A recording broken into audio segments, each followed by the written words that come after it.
Hi, it's Jeff Ondash, and welcome to 66 Days to Success. This is the show that's going to help you be the person that you want to be, because it's never too late to be the person you want to be. Over the last couple months, we've had some really great interviews with psychologists, team coaches, we've had athletes on, we've had a lot of great people that could help you on your quest to accomplish your goal, to do whatever you want to do, to make that change in your life, to be a happier, healthier you. Last month we had Ray Mancini, and he talked to us about what it takes to set that goal all the way through the fruition of the goal, where he became lightweight champion of the world. This month we're going to take a little bit of a diversion.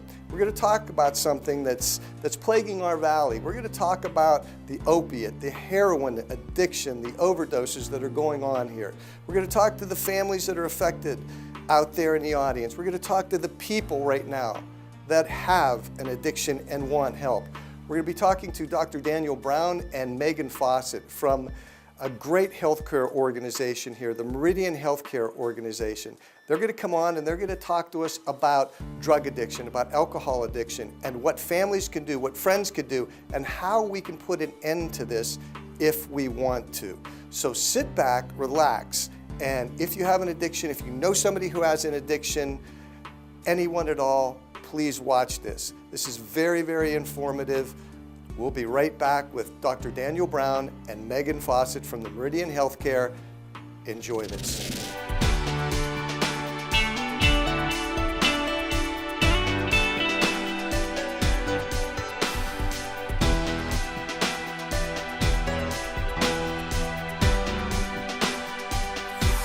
And welcome back to 66 Days to Success. And today we're talking about a very serious subject. We're going to talk about the drug problem, not only in the Mahoning Valley, but everywhere. And we're here at Meridian Healthcare. I'm here to my far left is Meghan Fawcett, and to my immediate left is Dr. Brown. And thank you both for coming in today.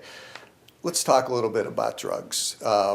It's an epidemic in this area right now. Every day it seems we're reading an obituary about the heroin, the opiate problems.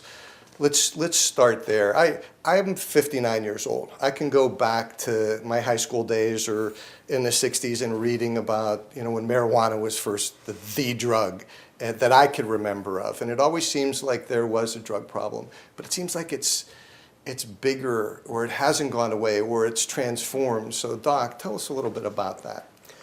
Well, currently the opiate epidemic that we're having, this isn't the first time we've had this, but we see cycles. We've had cycles over the last 100 years or more of opiate epidemics at different times. But we've had other epidemics. We've had cocaine epidemics and crack cocaine, at one point. But what's making this one stand out so much is the overdose and the number of people that we see that are dying.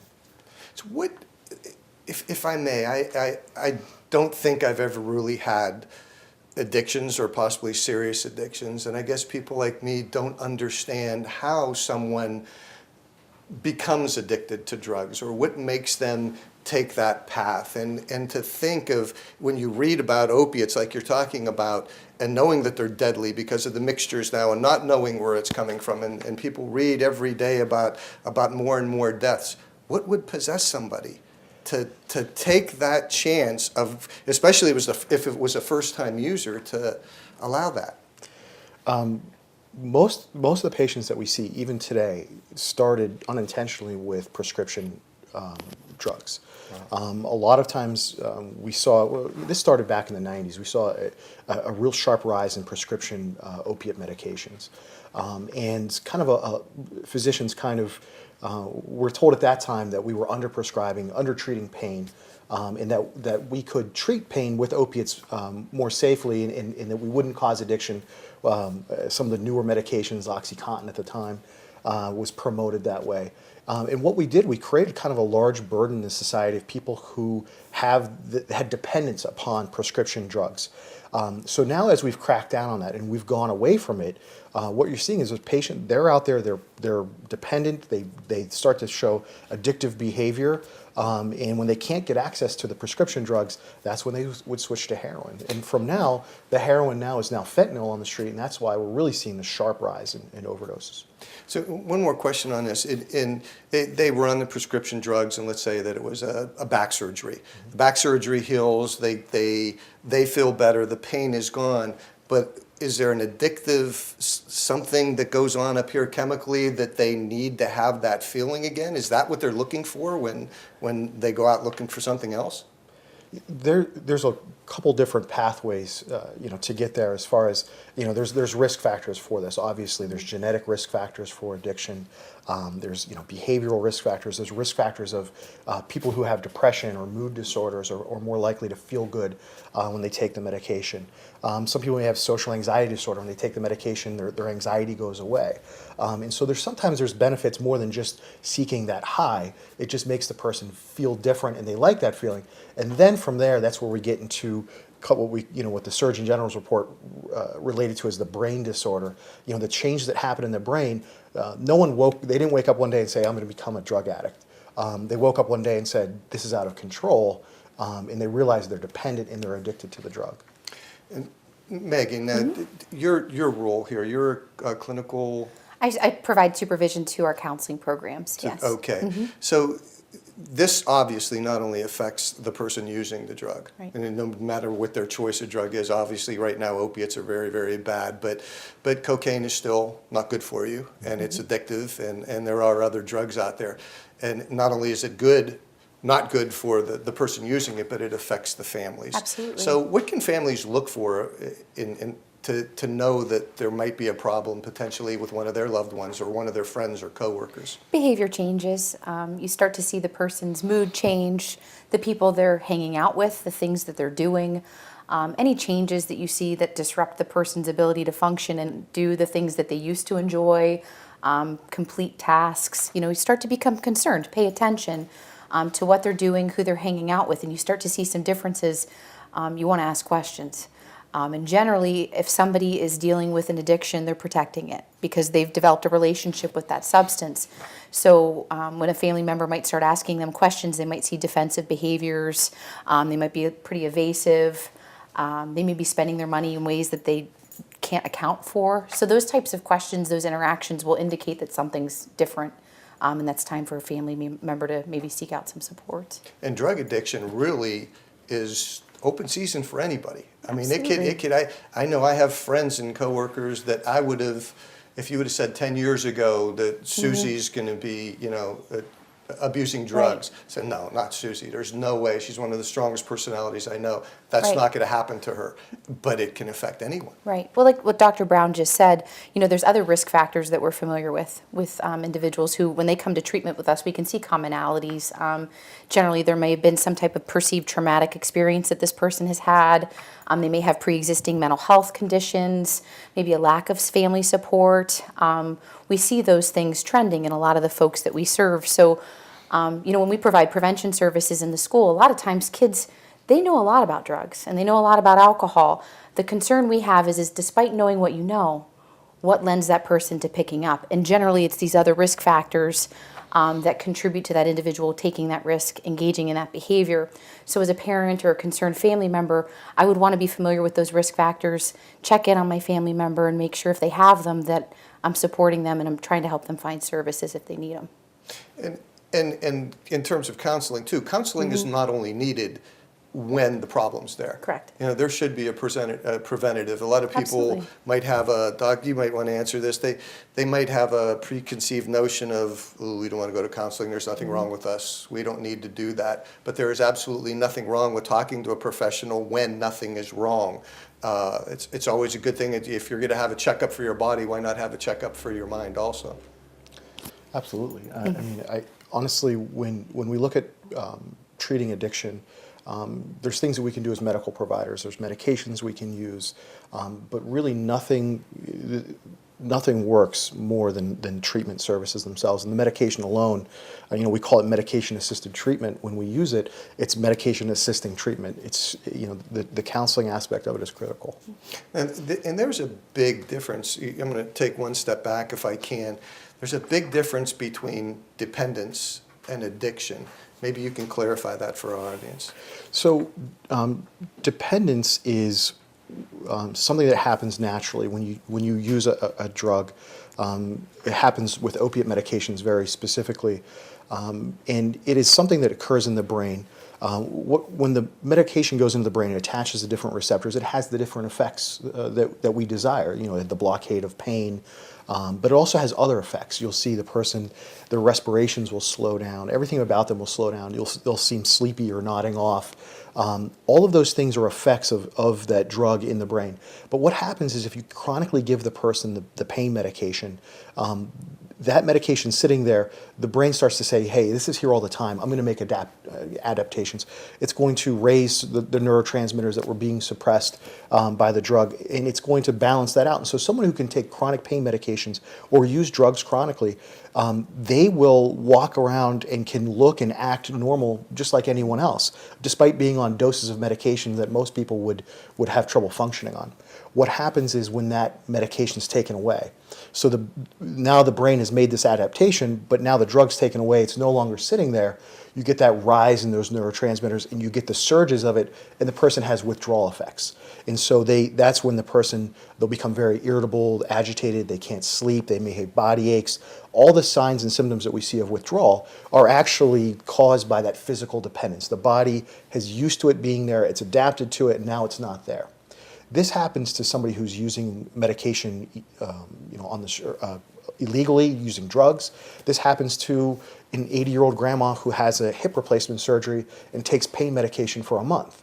When you take it away, she's going to have withdrawal effects. She's become dependent on it to some extent. Even from just 1 month of using a prescribed dosage? It doesn't take very long. If you take strong enough pain medications for a period of time, your body will adapt to it. And when it's taken away, you'll have some side effects, some withdrawal effects. So that's a completely different situation than addiction. Addiction itself is more of a behavior, and it comes from a different part of the brain where the pleasure center, the reward center of the brain. It's a very vital part of our brain. It's kind of what tells us what to do on a daily basis to keep ourselves safe, to seek food and water and the necessary things that drive us. Animal studies show that if you take out the part of the brain that does the pleasure center, that controls the pleasure center, they'll stop. They won't thrive. They'll sit there. They won't seek the food, the water, the things that we would normally do. Because during those normal activities on a daily basis, we get a little reward of dopamine to tell us, hey, you're doing a good thing. You're doing the right thing. All drugs of abuse hijack that center of the brain. They actually go in and cause surges of dopamine into that reward center. And so what happens is people start to replace what they would normally seek out on a daily basis with seeking the drug, because it drives them from this old primitive part of the brain that has that reward center is now seeking the drug more than it seeks pretty much anything else.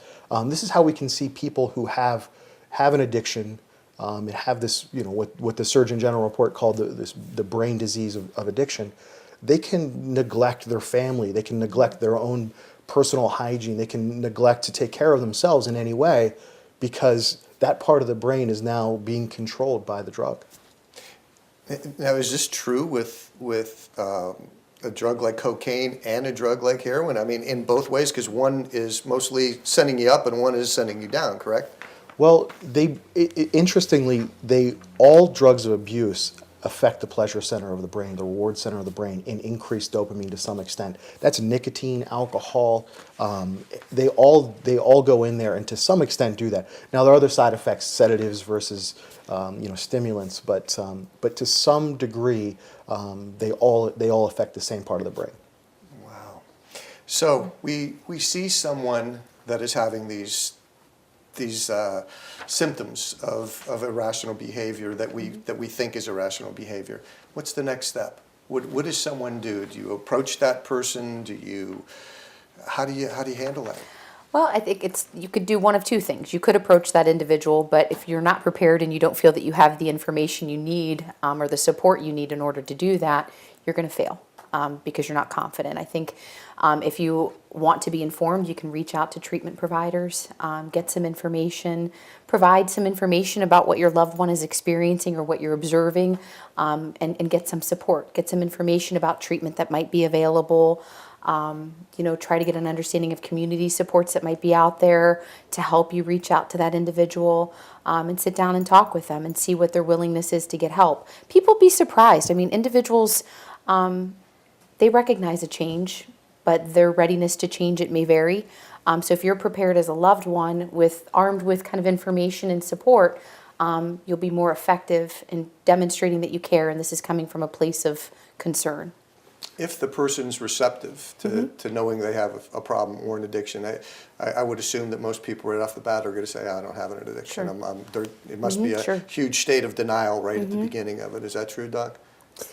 I think that's a very common response. To be expected. So they do have that, but let's, in terms of just conversation here, we get past that, and the person is finally ready to seek treatment. They admit that they might have a problem. So is it something that, how would you know, Doc, if the person needs to be at a facility, or can they do this at home under supervision? What's the better thing to do? We have a team of assessment counselors who, when the patients come in they're first assessed, they look at everything. They look at their home environment, how long they've been using, what previous things they've done to try to treat their addiction. If they have mental health conditions or other physical conditions that might pose a risk factor for them to do those things at home. Just as Dr. Brown was describing the difference between dependency and addiction, dependency is something that we would really rely on our medical staff to manage. The addictive part of the counseling piece, depending upon how dependent someone is, that would determine whether it should happen in a detoxification facility first or an inpatient medical monitoring facility. And then beyond that, there are outpatient and residential services that we could look at based on the person's recovery environment, their home, if they're working. By the time people get to us, a lot of times they have lost their job, maybe their children, and they're on the fence whether or not they're ready to get help. And based on what they have available to them or what they've lost, we can determine what program is best for them. But then the physical and the dependency piece, the medical side, kind of dictates if they should be inpatient or outpatient. I want to go, like you had mentioned before, you talked about medical assisted treatment. Is that really trading one drug for another drug? I mean, you said, because that's what you're doing. Well, this is the common statement that we have. And so you kind of have to look at, what is somebody who's on the street using heroin? What's their risk factors? Obviously, overdose is the most common risk factor, probably the one you hear about the most. But they're also at risk for transmission of HIV, hepatitis C, to become the victim of violent crime. But really, if you look at them, they're all over mortality. SAMHSA, which is the Substance Abuse and Mental Health Services Administration, has a statistic that says that someone using heroin on the street is 15 times more likely to die than an age-matched counterpart, somebody who has the same the same essential risk factors otherwise. If you bring them in and place them to a treatment program and use medication-assisted treatment, you'll drop that person's risk factor from 15 times back down to the normal population within 30 days. So, wow. So this is really a statistic that they came out with before fentanyl was on the street. So who knows what that number really truly is today? So when we look at it, so who should go on medication-assisted treatment? This is not for somebody who hasn't tried treatment in the past. This is somebody that we would say has chronic relapsing opiate addiction. They've tried other treatments, they've failed, and they're at high risk for overdose. Then the plan is we place them on a medication in a monitored setting with counseling, with screening, with all of the supports around them. And we stabilize the patient essentially long enough in that when we take them off the medication, we hope that they've recovered enough in their lives that they have some momentum going forward to stay clean. Can you do me a favor? Please tell me the difference between heroin and fentanyl. Fentanyl is actually it's a synthetic drug that was manufactured in a laboratory, used for anesthesia a lot in hospitals, but it is an opiate. It goes in and it's an opioid that attaches in the brain and does the same thing in the brain essentially as heroin. It's just much more potent, much stronger than heroin itself. So is it out on the street because there just isn't enough heroin going on, so they came up with something else to give to these addicts? Well, there's a couple of different theories on why it's here. Heroin itself is made from the poppy plant and from the poppy seed, and so it requires the growth of the plant, the cultivation in the resources to take that plant and turn it into a drug. Whereas fentanyl can be created in a laboratory, and because it's so much more potent, they can smuggle in much smaller quantities of it and make a heroin-like product that is, by volume, has a higher margin for them. We've heard reports that heroin, as it comes into the country, gets cut as it goes from distributor to distributor to distributor, and by the time it reaches a certain point, its potency is less, and at the end, they're having people add fentanyl in to boost the potency They're of it. mixing both together then. Yeah, So that person has no idea what they're putting in their veins at that Most- particular time. people are not going out seeking fentanyl that we're aware of. Most patients are coming in and telling us that they thought they used heroin, and when we test them, we find that they actually have fentanyl in their system. Is that the factor that's causing all of the overdoses? Where before people used heroin, you didn't hear about all the overdoses, but is it this combination where the people don't understand what they're putting in? I think we see overdoses from heroin alone too. It's not just fentanyl. I think the sharp rise in overdoses comes back to the crackdown on overprescribing of pain medications. The fact that we still have that burden of people in the society who have the addiction in dependency, and then when they switch to heroin, the heroin being switched to fentanyl. I think it's all been kind of a cascade effect that's led to this rise. So we've talked about the medically assisted treatment. We've talked about what happens when somebody has the addiction. Let's just go through the process one more time for our audience and say, once we have found the person now that has the addiction, they have admitted they have an addiction, they want to come in here, then what is that process for the person? How long of a process is it for them? It depends on, I think, how long the person's used and, again, the impact it's had on their personal life, their environment. But generally, somebody can come in and we offer free consultations, for example. So if a family member is concerned, they want to reach out, they can come in and meet with us. That could be an hour.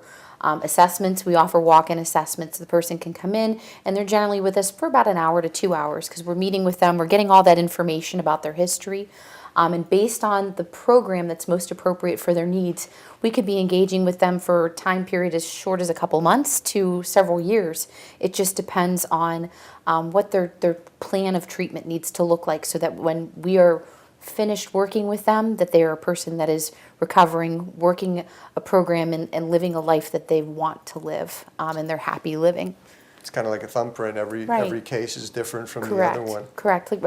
Intensive outpatient programming is generally 8 weeks, 24 sessions, but it shouldn't end there. They need to have aftercare to where they're meeting with us maybe on a less frequent basis, but they're doing more outside of our agency in their personal life to support the change that they're working on in their recovery. Are you meeting also with the family at that time? We do have family programming, yes. So it's a voluntary program, but we do ask when somebody comes in for an assessment that they sign a release for a concerned loved one. It doesn't have to be, mom or dad. It could be, maybe an old school teacher that they have a good relationship with or a former sponsor. But we do ask that they give us a release to somebody so that we can involve them in their care.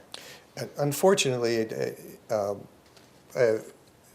people have a concept of embarrassment when somebody's a drug addict in their family or their friends, and that really shouldn't be. It is something that just happens. Like you said, there's a trait in there that could cause that. So how can you tell families not to be embarrassed by this, but you really need to, that's not going to help the problem anyway, but be more of the solution than the problem, and embarrassment shouldn't be there. I think if there's anything that this opiate epidemic has done, it's kind of extended the reach of addiction in such a way that any person that we talk to can report that they've been impacted by the life of an addicted person, whether it be their direct family member or someone they used to know or a friend of a friend. I don't want to normalize the impact of addiction, but once it's in your life, we all become a part of the change. And if you want somebody to get well, the first thing you need to do is empower yourself, educate yourself, and yourself get well. Get some support for you, because it's a long journey. And sometimes it may involve you distancing yourself from the person that's in treatment, while getting help for yourself. So I think the first thing that I would let them know is that they need to get supports for them, education for them, and meeting them as the individual before they could really even help the person that's addicted. So. Let's talk a little bit about Meridian Healthcare and what you do here, which it sounds like you do an awful lot. So tell us, you both can go on this one. What is Meridian Healthcare and what do you do for our community here? We offer a full continuum of behavioral health services, so addiction treatment and mental health. We look at an individual holistically. So our counseling programs range from just general outpatient services where, we can do one-on-one counseling for weary well issues. So say I'm somebody that's trying to prevent having further problems in my life. We can start counseling there, just very low grade, low intensity, to maybe there's some education that needs to be done. A child in school gets in some trouble, maybe they find some paraphernalia in their locker. We can offer education to that child and provide them support as to prevent future issues. We have intensive outpatient programming for adults and youth, to where we're looking at several days a week, several hours, about 9 hours in total of treatment a week, to partial programming where people can come in Monday through Friday, 5 to 8 hours a day for group, and still live at their home but come to us for services. We have residential services where folks can live with us up to 90 days, and they're getting intensive programming. We're looking at about 30 hours of clinical treatment services a week, plus medical services. So they're getting a physical, they're getting psychiatric care. It's pretty intensive for those individuals that cannot get well at home. Then we also have housing services, where we have 240, soon to be 270 housing units throughout Mahoning County, where we're helping individuals who are formerly homeless obtain and maintain permanent supportive housing. We have co-occurring treatment services, where individuals who are dealing with chronic, severe, and persistent mental illness, as well as addiction, we provide them services that are long-term. I think the longest case we have in that program has been since 1988. To where we're working with that individual to stay well, stay out of the hospital, not commit crimes, and engage in a life that makes them happy. We have EAP services through our work life program. So other businesses in the community that need assistance with background checks, urine screens, and say they have an employee that has medical concerns, they can come to us for physicals. I'll let you talk about that. We offer counseling too. So say you have an employee that's just something's not right. They're not performing the way they used to, and they can't even put their thumb on it. They've just not felt the same. They can come to us for counseling sessions too. We want to be able to help people where we have them, and we've been able to form this relationship. Yeah, addiction is very, very prevalent in our society today, but even more so than that is mental illness, and it's probably the most undertreated, down looked at by society, however you want. It's sad that our society today does not take more of an interest in how huge it's the number one illness in the world. Certainly. And we don't, as a society, pay enough attention to it. We don't help enough in that field, I don't believe. Not doctors don't. I just don't think that people, we don't look at it as an illness, and it's horrendously bad, from just clinical depression to paranoid schizophrenia.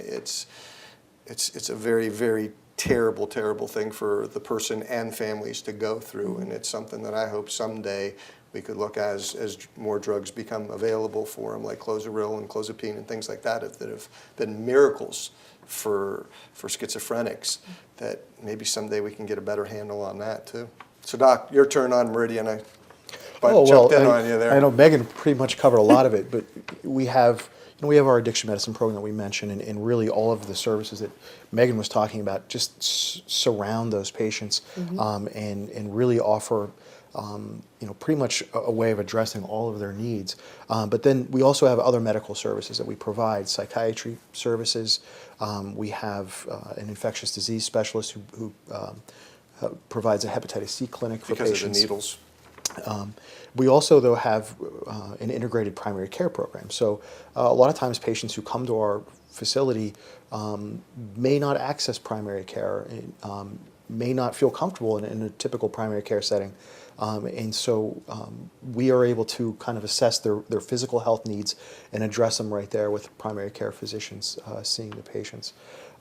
We also offer our occupational medicine program where we do physicals for outside companies, drug screens, DOT services. You do an awful lot here. You know, we talked an awful lot today about drug abuse and drug addiction, but alcohol is still prevalent around, and you do help with that also here, correct? Yes. And it's something too that really, again, just like in drug addiction, that people should be cognizant of at home, and they can come to you for help for that. Absolutely. Alcohol, unfortunately, I think with the opiate epidemic that we've been seeing and how it's always on the news, it's been kind of forgotten about in some cases. You know, we're not talking about it, and it's still there. It's still very prevalent. It hasn't changed. You know, we're able to provide those services. And honestly, I think, you know, when we look at our younger population, you know, people kind of use the term gateway drug and they throw it around. You know, one of the first substances that kids are exposed to is alcohol. Right. It's in their homes, it's in their cabinets. And generally, most of our folks, even when they're coming in and maybe they are addicted to opiates, they have a relationship with alcohol that's not necessarily healthy either. So in the context of any treatment, we're looking at all substances. Just because somebody identifies that heroin is their drug of choice currently, we have to look at what their relationship has been with marijuana, with alcohol, with cocaine, because that's a part of it. That's a part of their addiction. That's a part of the behaviors that has led to this point. So, Doc, what if someone out there right now is suffering with an addiction, alcoholism or drug addiction, and says, I can never get off this. It's not going to work for me. I'm at a point where I just cannot get up in the morning and I can't live without this. How would you answer that to them? How would you tell them that they do have hope? You know, I honestly, treatment works. I mean, people do recover, but the first step is actually saying that there's a problem, recognizing the problem, and then you know, making the step to see a professional. And not waiting. Yeah. and I think, you know, a lot of times people believe that somebody has to be ready and rearing to go when they walk into treatment. It's okay if their loved one or the person is coming in going, I don't know if I want this. I think treatment used to be focused on this person has to be ready and they need to be abstinent right away. They need to be ready to stop using. We'll work with somebody. We'll spend time with them understanding what's their hesitance to stop. Why are they holding on to this substance? We want to understand that so that we can help create a treatment plan that gets them to where they maybe can see themselves down the road being sober. It's okay if they're not ready. We want to engage them in a discussion now, no matter what. They need to know that absolutely there can be 100% success rate with their help. Right. But they just might not be able to see that At that potentially point. in their life. Yeah.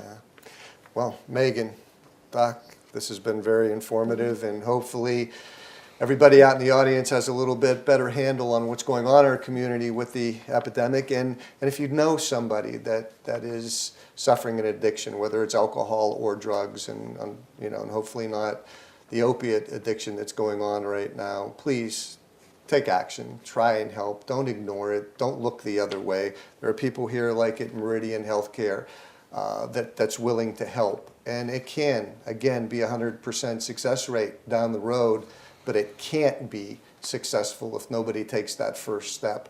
And that's what we wanted today. We wanted to show you that take the first step, please. Helps everywhere. How many clinics do you have here, Megan? How many clinics? Yes. Well, we have the capacity to serve several thousand people at a time. Wow. So it's there. Help is here. Meridian Healthcare. You can give them a call. We'll have all the information down here for you.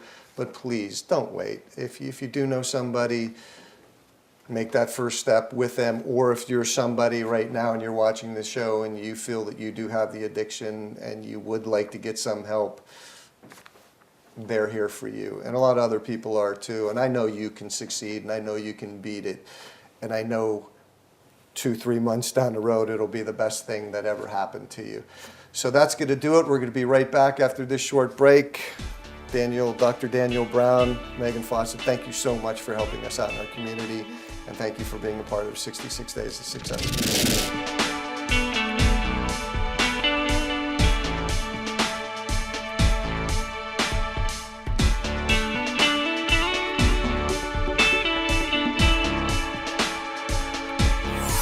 Welcome back. I hope you enjoyed that interview. I know myself, I learned an awful lot about addictions and what's going on in our community and what we can do to help people that are going through it right now, whether you're a friend, family member, or a person that's going through an addiction yourself.